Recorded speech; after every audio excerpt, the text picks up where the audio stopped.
I hate found footage movies, hate them. And I don't think I'm alone.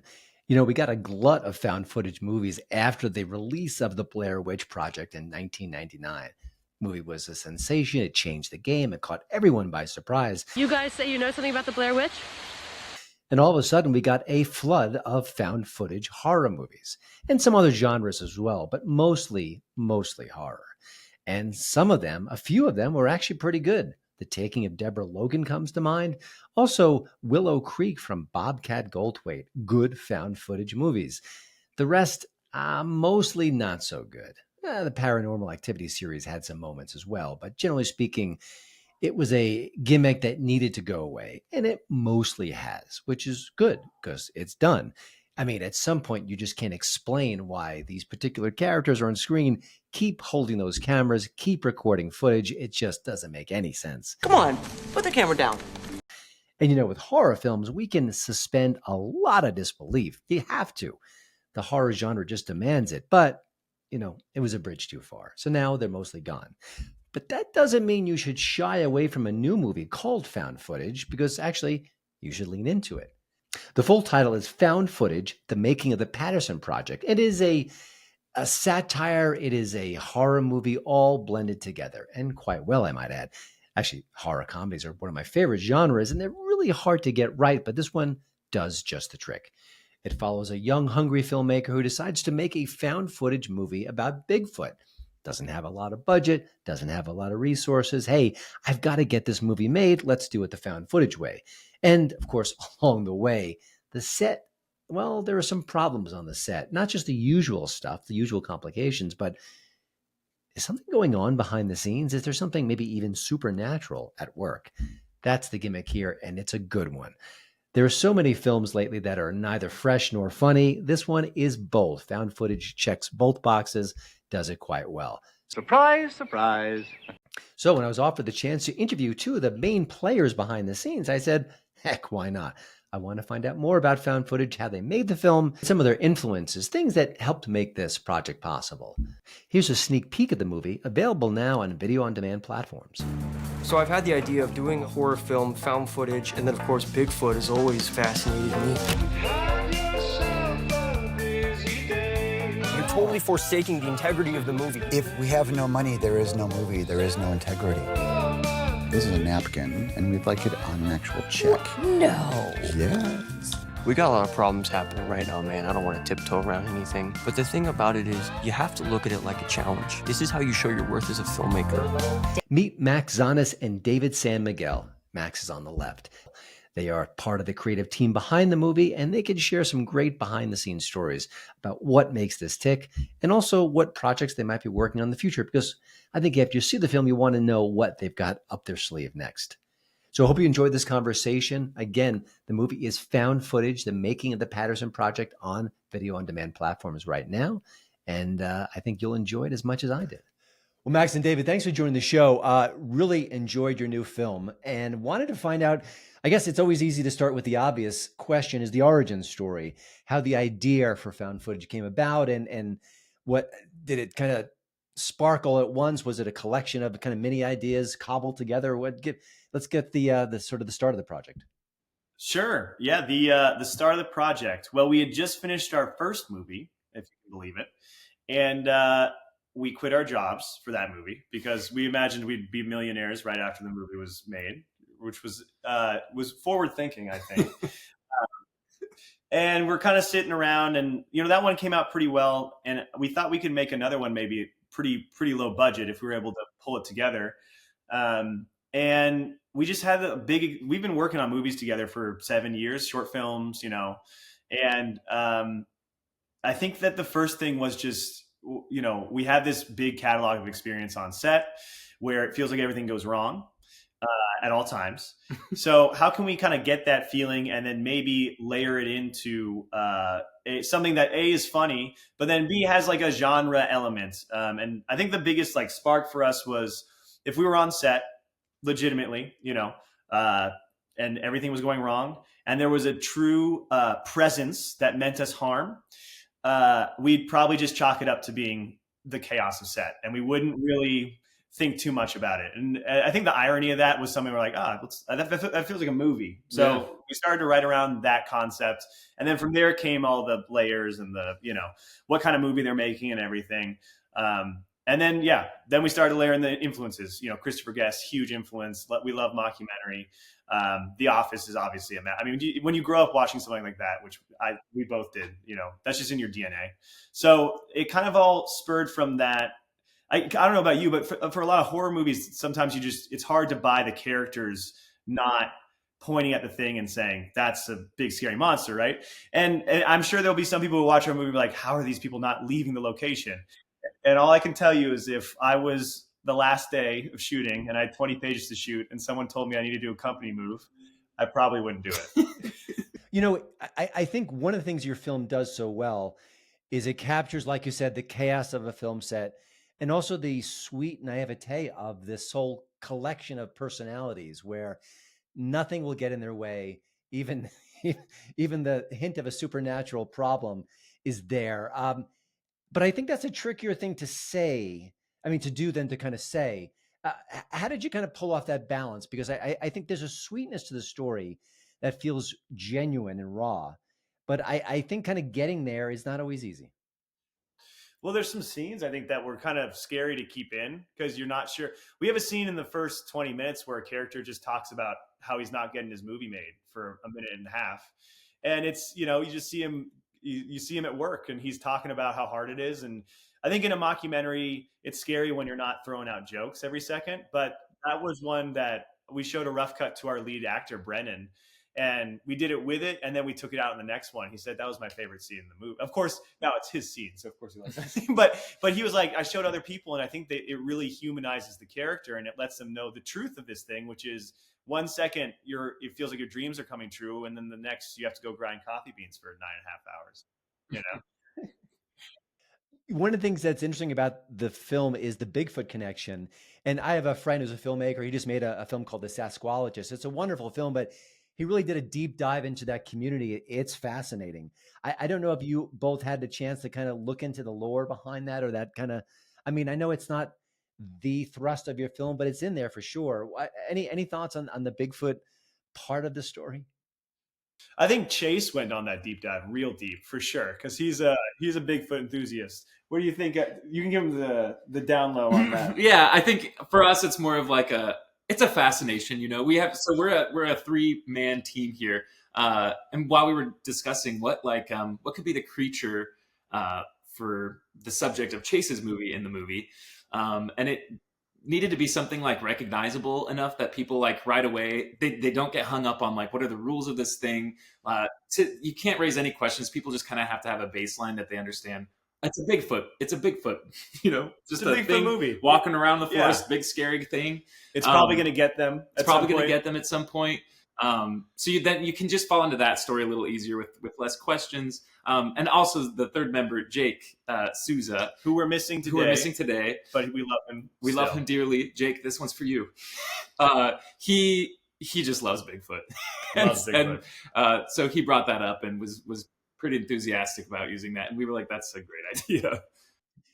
I have a lot of mixed feelings about found footage in general. Obviously, Blair Witch exploded the format. It allowed young filmmakers to go into a project with very little money and make something of consequence, but also the limitations of the genre were so frustrating at times. And it's not a shock that it's mostly faded, but your film kind of has it both ways in a way. It's a found footage story, but you're able to pull back and tell it in a visual style that makes it more, creatively open. Just talk about that part of the story and why it kind of fits like a glove here. I think it's that's another one. So Jacob was our cinematographer, and there was he really wanted the look of the movie of the documentary to have a certain level of polish to it. So that's why they're French documentarians. So of course they know what they're doing. Yeah, they're shooting on film, you see, and or at least they're shooting digital to look like film, and. He did. I think that it was important to him that, yes, it had this kind of, it is handheld cinema verite, but at the same time, he had a few ideas as far as the way the thing should look. so that it's a comforting watch, and it should be very easy to just fall in. And maybe you're not thinking about the cinematography, but if you do take a second and pause, you're like, for a found footage movie, this kind of looks a little cooler than I'm used to. And then we get to have some fun by intercutting the kind of little silly found footage movie they're making in the movie within the movie with what the documentarians are getting. And the process, I think, of connecting that might make it a little more dynamic than your typical found footage movie. I hesitate to give away one of the best jokes, but maybe we can just tease at the Alan Rickman situation. Where did that idea come from? Because it's so gold. Even saying it, well, you have to see the film to really experience it in full. I think that's probably something a lot of indie filmmakers think about, is like, how can we get one name? If we could just get one name in this movie, it gets seen, And also the people that they pitch the movie to are thinking the same thing. Exactly. Right? Yeah. It's a selling point. And so, in the movie, Frank, their financier, or their creative, chief creative financier, as he would call himself, he's gone behind Chase the director's back, promising it a name that is just an impossible get, without even realizing how actually impossible that is. And that is a real thing, I think, getting someone, we're going to get Tom Cruise in this movie. It's that, but then maybe with the added layer of, it actually is, no matter what you do, this is impossible this time. So yeah, that's just it's a fun joke. And the woman that they're getting the money from is, she's very senile, and she doesn't really quite have a grasp on reality either. So it's a very easy sell to just say, hey, totally, we got your hero in. Let's go. Yeah. And then the moment when they finally meet each other, I think, is one of my favorite moments. Definitely. For a number of reasons. Yes. But yeah. One of your cast members here is Dean Cameron. He's had a very eclectic career. I mean, in the 80s, he was sort of part of this, summer school. Talk a little bit about him. Does he, you guys are young, you've got the chops, obviously, but having someone who's been through the mill in Hollywood, does that help you as filmmakers, or can you pick his brain? I mean, he's great in the film, but I don't know, he just brings such a unique resume to the project. I was kind of curious, any thoughts on him? Kind of crazy. Yeah. Dean was my first friend when I moved to Hollywood, because my uncle was best friends with him in middle school. So I had this sort of personal connection with this guy who's, X years, we're in different generations, but I feel like we always really got along. He's one of the funniest people I know. And it's cool because I knew him from his previous movies, and I had seen him in the 80s. I'd see him, in the 90s as well. And then I'd watch his television shows when they came out. But what I didn't know was just how funny he is at underplaying stuff. It's just being a normal guy saying something under his breath is the funniest. I've never heard someone mumble funnier things than Dean. So when we finally, it's just been a matter of time. What's the movie we're going to make with Dean? Mm-hmm. And him coming on, basically the whole cast is under 30 years. Everyone else in the cast is 32 and under. And then you have Dean there.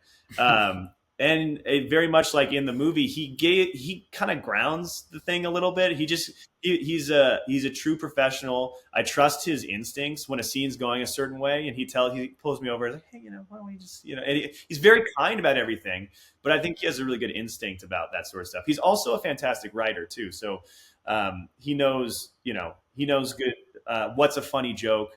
And he's also not trying to be the object of attention in every scene he's in. Just a pro. Mm-hmm. Obviously with the indie film project, there's always going to be mistakes along the way, things that don't work out.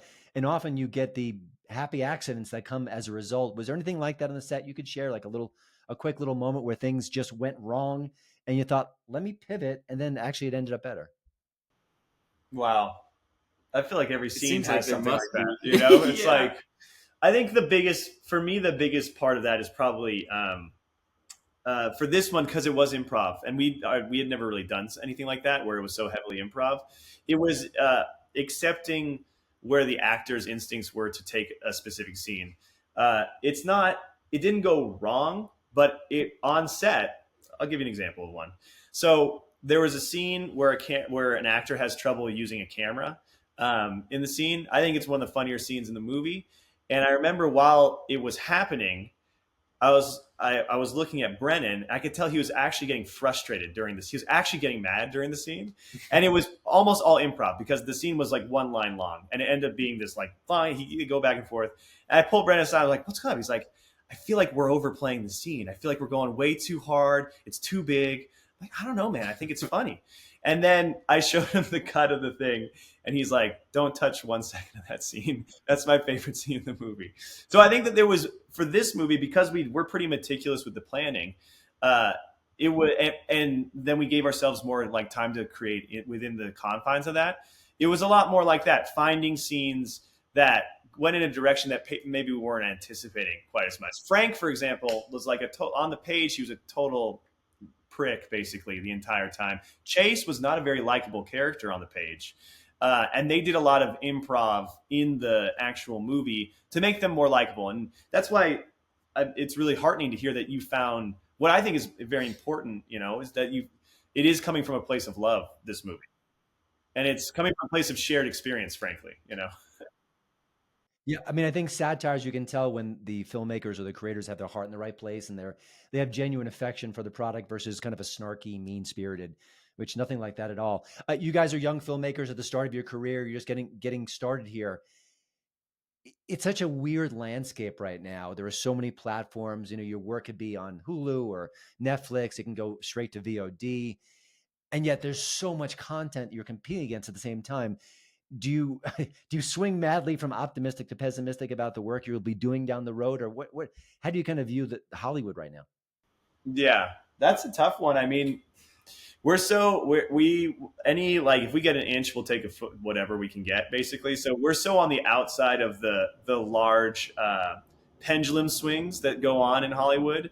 For us, when we look around at like platforms and what's going on in theaters and stuff like that, the one thing that is a little heartening is I am seeing, especially this year, some more original concepts come out in theaters, which is ultimately the reason that we started was we wanted to make theatrical movies that had original concepts.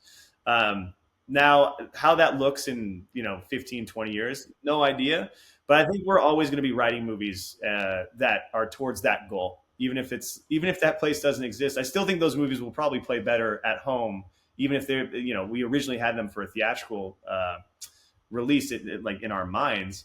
Ultimately, I think that just means that you're making a better movie, right? So that's always the goal. Let's make the best movie for the theater, and then we'll see where it ends up.